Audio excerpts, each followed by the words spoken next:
Welcome to the latest installment of the Solidarity Across Borders campaign, brought to you by the Jesuit Migration Network of Central and North America and the Campaign for Hospitality.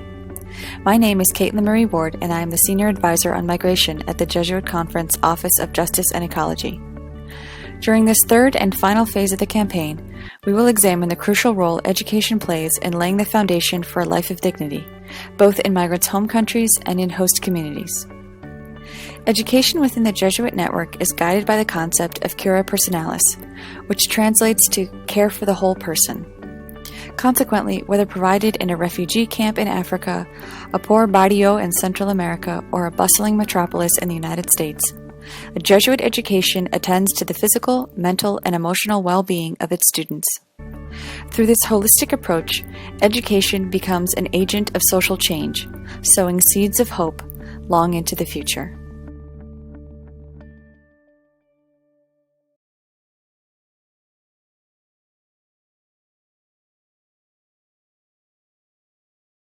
When it comes to the education of Malawi, of refugees in Malawi, they help you transit, they help you join the education system, they help you learn the language, they help you join university or higher education, they help you join for the kids who are just starting school, they help you join preschool, so that when it comes to education, JRS does a lot, and they don't do it only for refugees, also for the Malawian and the surrounding villages, or they come to study at the school, because the school has got a good reputation, they always get good grade when it comes to the national test. So like JRS does a lot when it comes to education in Malawi.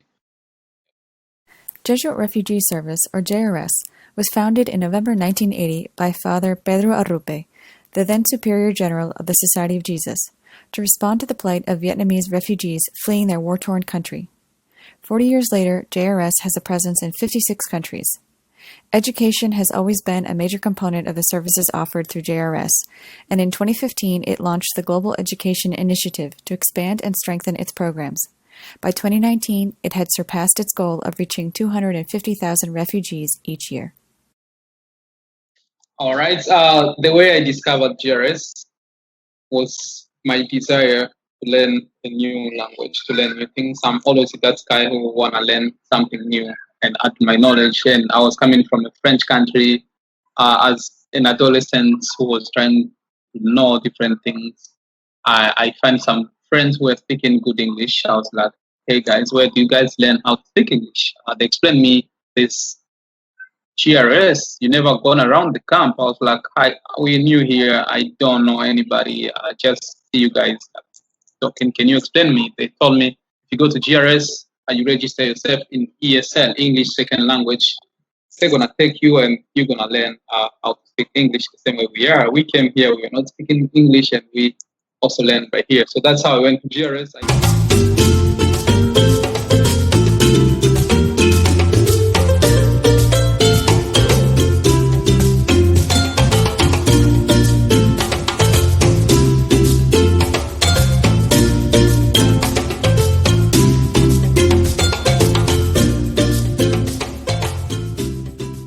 I think the 10 years I passed in camp, I passed 10 years in the hand of JRS. First as a student of JRS, second as a worker of JRS.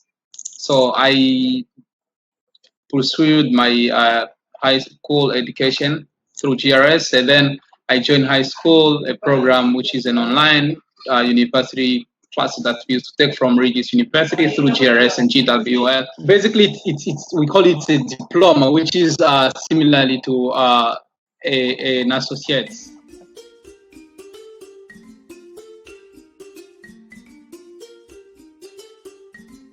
And so apart from being a worker of JRS, myself and my 3 other friends, we did our own survey in the camp and came up with this idea of starting our own NGO that can be helping in showcasing the talents, because we, after our survey, we realized that the streets of Africa were having a lot of potentials which were needed to be unlocked. They needed to be portrayed. So we started an NGO called Salama Africa.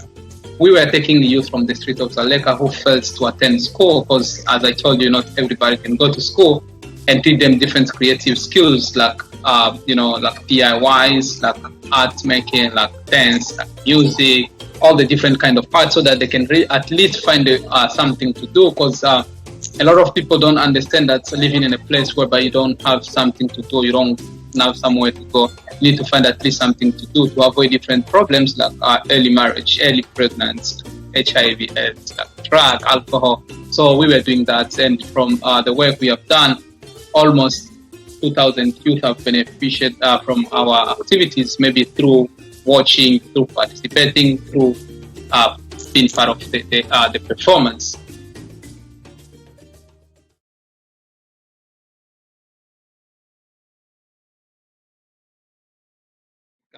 I started this process in 2014.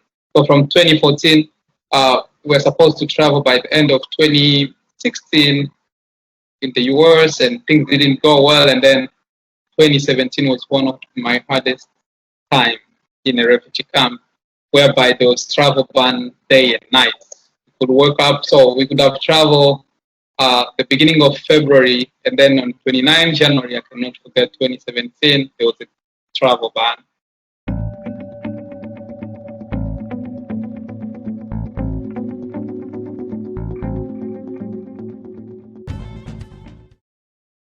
We are ready, excited, saying, wow, we are now finally leaving this place. And walking around the offices, we found outside the office of UNHCR, there's a big paper saying that there's a travel ban, all the refugee processes go to America. It was a shock, it was a blow for all of us and my family.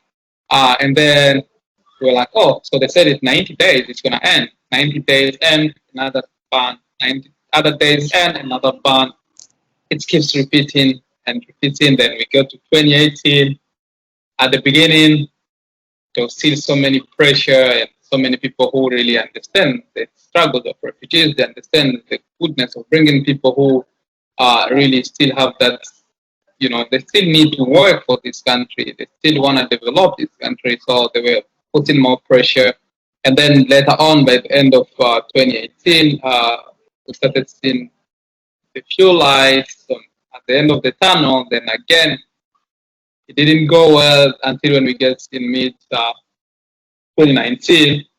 That's when we get the chance to travel. At the end of last year, there were 20.4 million refugees of concern to the United Nations High Commissioner for Refugees. Fewer than 1% are resettled from the asylum country to a third country. In 2019, the UNHCR submitted files for 19,000 refugees from the Democratic Republic of Congo for consideration by resettlement countries. Around 13,000 refugees from the DRC were resettled to the United States in fiscal year 2019. Since President Trump took office, the U.S. has taken a hard tumble from its previous position as the world leader in refugee admissions. The refugee cap was set at 18,000 for fiscal year 2020. The lowest number of refugees resettled by the U.S. in a single year since Congress created the nation's refugee resettlement program in 1980. Lack of political will, as well as challenges posed by COVID-19, likely means the U.S. will fail to meet this low bar by the end of this fiscal year. I think about that every day, because I know what I saw in that life. I know what I've been going through, and I still have my sister and my brother in Malawi. They're still struggling. They always call. Like during COVID, they are like, "We're gonna finish here." There's no good health system. There's not, and this disease has just find us here. It's so sad when you hear about that. I have friends. I've built a community in Baleka. I have people that I already feel so sad to see them in that same kind of life. So it's really sad to me. It's so painful, and if I was having a way of advocating for that platform, I would use that way to advocate for that in a positive way, so that the voice of maybe those people who are speechless can be heard, and they can maybe raise the number of the people who are coming to the US.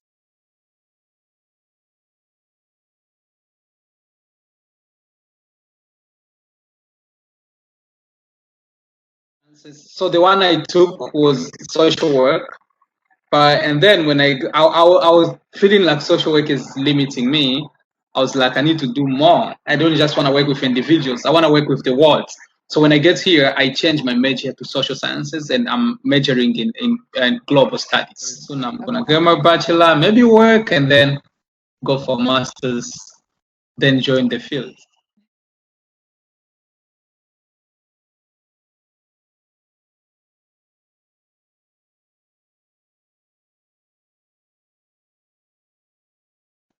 Refugees are just people like everybody, and they have talents, they have ideas, they have things that can change this world. And if they just get the chances, they can do a lot.